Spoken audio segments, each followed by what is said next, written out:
Hey everyone, John here in the spoiler discussion, and it's going to be more than that. I just wanted to really kind of retouch on this case, and as you're going to see, I'm not going to monetize this video.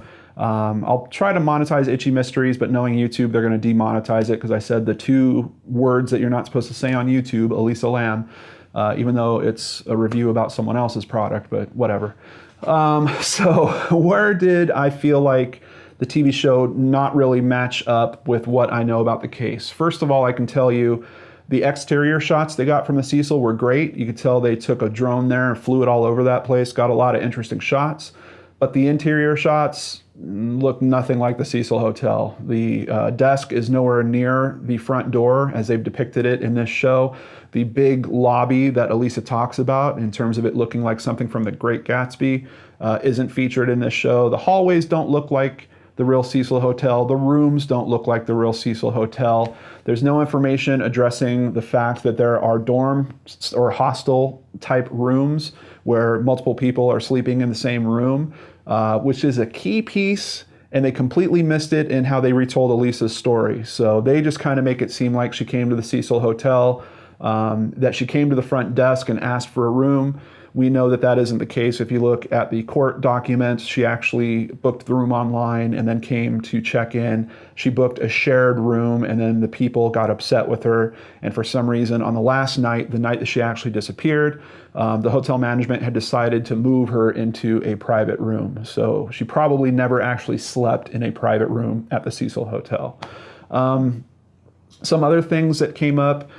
They really got caught up on her cell phone in this episode, and I've seen so much conflicting information. First, know that there are 2 cell phones. There is what is known as Elisa's personal phone, and there's a BlackBerry. And we know she lost the BlackBerry, I believe, on the 27th, and she was borrowing that from a friend. I think she was borrowing that because it was a web-enabled phone, and she was using that for taking pictures and keeping online while she was on the go. We know that she also had a laptop with her, which I don't think anyone really argues about where that is. It seems like that wound up in evidence with the LAPD. But her personal phone, one of the detectives even came out and said he doesn't want to talk about her personal phone. So we don't really have confirmation from LAPD that they don't have her phone. But for some reason, in many versions of this story as it's been told, her phone is missing, and they decided to do that in this documentary as well. They cite that her phone is basically the only personal item that's missing. They found everything else.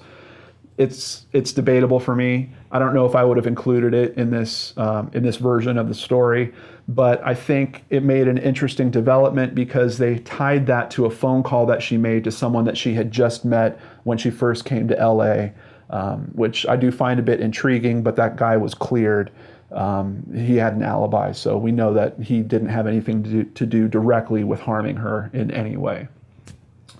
Outside of that, the biggest thing that they got wrong, and I think we can say this is wrong, at least according to court documents and a deposition from the person that actually found her, there's actually 2 things that are wrong. The first is this episode sticks to the older Elisa Lam lore that she was found in the water tank and the lid was on the water tank. According to court documents provided for the wrongful death suit, Santiago Lopez, when he found her, the lid was off the water tank. And this isn't a hingeable lid. This is a lid that lifted off all as one solid piece and then was moved over to the side of the tank. He also found her face up, according to his own exact words. And in this episode of Horror at the Cecil Hotel, they stick to the story that the lid was put back on the tank after she was in there. They showed footage of their version of Santiago, I think they called him Hector, opening the lid and finding Elisa, and she is face down.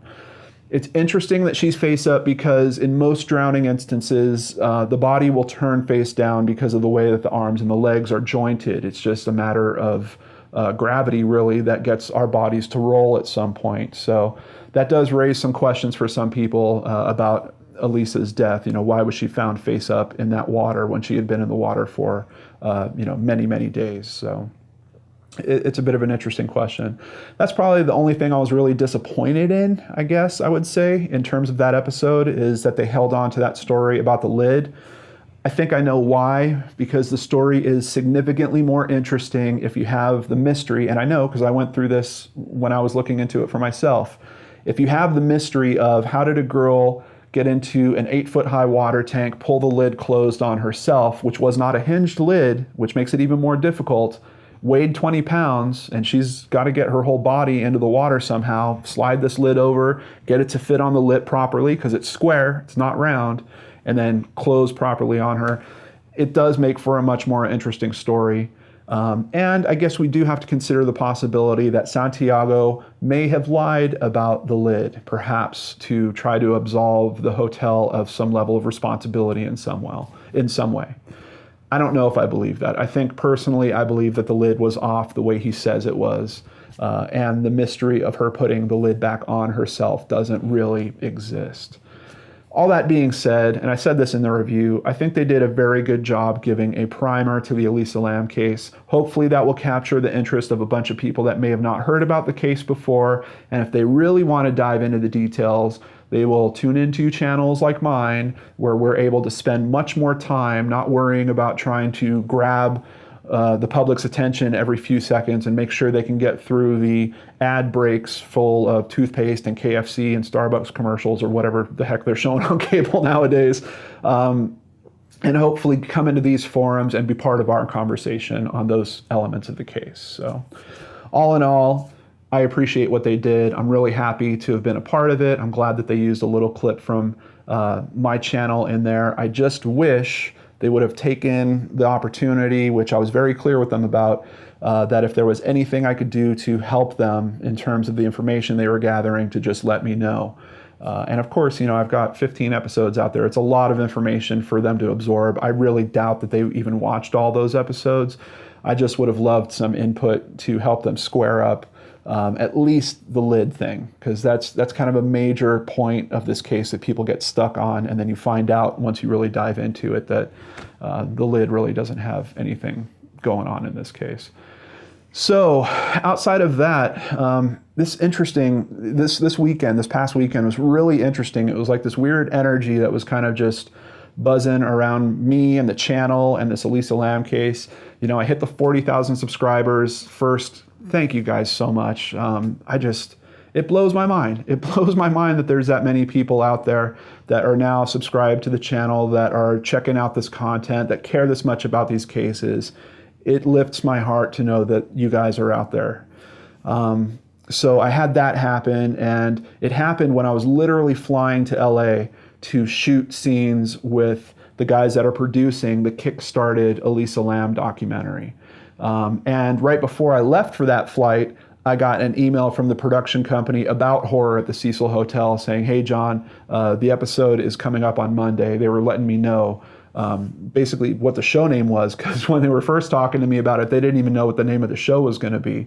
So they were telling me that the episode was coming up. But even at that point, they didn't tell me if I was going to be in it or how much I was going to be in it. I had no idea.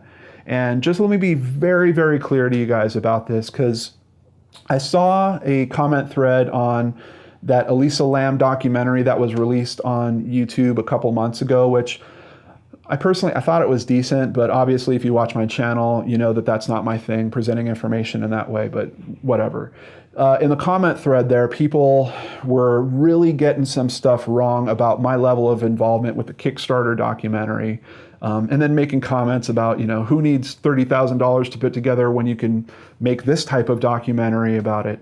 Guys, look, I've put out hours and hours of content on this story. At that time, I wasn't collecting any ad revenue on those stories. I'm still not. You can't even monetize information about Elisa, even if you wanted to, but I was also choosing not to. There was, I think, one video in particular when I first really started to incur some expenses. I was buying all the court documents, paying for parking to go to the lawsuit. At that time, I monetized one of the videos, and that has been it when it comes to Elisa. My involvement with horror at the Cecil Hotel, completely no pay, none whatsoever. They asked for my help. I offered them, yes, they could use my footage. I also offered to help them beyond that. That's part of what I'm doing with this case. I want to make sure that people are being respectful to this case and presenting a reasonable, the reasonable facts that we know about this case. And I don't think that I should be charging people for that information. I'm really just trying to get it out there because I want to help the public perception of this case move away from a creepy ghost story element and get to reality. Because if there is some injustice that has happened in this case, we're not going to be able to address it while the majority of the public believes that this is a ghost story. It is not a ghost story. Outside of that, my involvement with the Kickstarter documentary is exactly the same. Jake from Ghost Diaries reached out to me months before he even thought of doing a documentary on this. He was originally writing a book about it. I talked to him at that time. I kind of vetted him about what approach he was using for this book because once again, he works on the Ghost Diaries. I didn't want to show this as some type of supernatural event. I wanted to help him pull it to more into what I consider the real facts of the case. I felt like he had a good understanding of that, and I decided to help him for his book originally. Then that turned into his documentary project. He reached back out to me, John, can you help me? Sure, I'll be willing. I told you guys about it. We tried to raise a little money for it. I am not getting paid, and I never asked for pay from him, from the Kickstarter, none of it. As far as I know, the only thing that's being paid for is, they flew me out to LA, they put me up while I was out there, they paid for my meals while I was working. That's it. There is no pay that's coming my direction for helping on this. I am doing this because I think it's important to try to get at least the truth that I know out there and into these conversations. And if you look at Horror at the Cecil Hotel, it's kind of the perfect example of why I'm working so hard to do this. There's a certain level of investigation that people will do on this story, and if they want to tell a creepy story, they'll stop. They'll stop when they hear that the lid was on when she was in there. They'll stop when they hear that, the button she was pressing was a Korean game that's very well known that will transport you into a different place. They'll stop if they want it to be a creepy story, and I don't want people to do that. I want people to drive beyond that to get to the facts we actually know about that pull this thing back in reality and make it something that we can actually work on and get closer to the truth on. And that's why I do this stuff for free. So just to be very clear about it, just in case there is anyone out there in any other forums wondering, how much money I'm making off this $30,000 Kickstarted Elisa documentary, that's the amount of money right there. And I can tell you, $30,000 for what these guys are doing is nothing. I'm pretty sure that they are going to get through that money. I don't even know if they'll be complete when they're through that money. When you consider that they're, flying people like me out there, putting me up for a weekend. I mean, the expenses that they're incurring on this stuff, I have serious doubts if they're even making a penny on this as well. This is a passion project for many of us out here. And I feel more confident about it now more than ever since I've actually been out there working on it. So what can I tell you about working on it? We shot a lot of interview footage, a lot of me telling them my beliefs about the case and discussing some points of contention that have been talked about within the case. There was a good conversation I had with some other investigators that kind of showed up for a short time. We all talked to each other and then actually drove down to the Cecil. The Cecil is now closed, so you can't get inside of it. We did get some footage from around it. We went to the last bookstore. It was actually the first time that I'd gone into the last bookstore. So all in all, I'm really happy with the experience. But I got to tell you guys, the main thing happened on the last day that I was there. The producers had lined up a body language expert. I can't really go into the details of what we discussed, but I can tell you I interviewed her. I wrote the questions to ask her. I guided the conversation with her. And I feel extremely confident that you guys are going to appreciate the approach that I took with her and appreciate the information that we got from her. For me personally, the interview with her is the most critical piece of this project that I've seen so far, and really brought some different understanding to me in terms of what could be going on in that elevator footage. So I can't wait for you guys to see that aspect of it.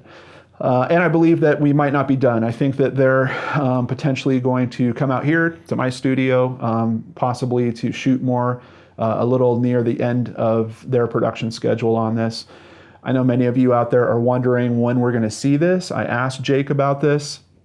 They've got a lot of work to do. Basically, all the things that I was talking about in terms of horror at the Cecil Hotel not reaching out to experts, these guys are trying to do that. They're even reaching out to some people that I'm not thrilled with in terms of, well, I'll just mention it. The guy Morbid, that is the musician that people were suspected had something to do with Elisa, and then he kind of made some comments online that ran with that so he could keep getting more attention for it. They're even reaching out to him. They're really trying to dot their I's and cross their T's and making sure that they can get enough detail from people as close to the event as possible, but then also experts that have some key information about what happened there. So they told me it could be released in about a year. But I do think there are some things that could happen that could potentially influence that if they get partnered up in certain ways with other creators. That could potentially speed it up, could potentially slow it down. It's really hard to tell at this point. Just know that they are working very hard on it. And after spending the weekend with them working on it, I'm fairly confident that there is going to be a good product coming out of this.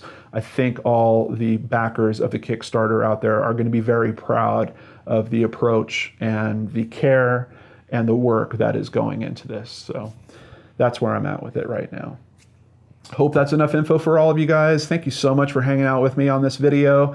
And once again, thank you for 40,000 of you wonderful people out there. I truly appreciate it. Have a great day, everyone, and I'll see you back here on the Lord and Arts channel.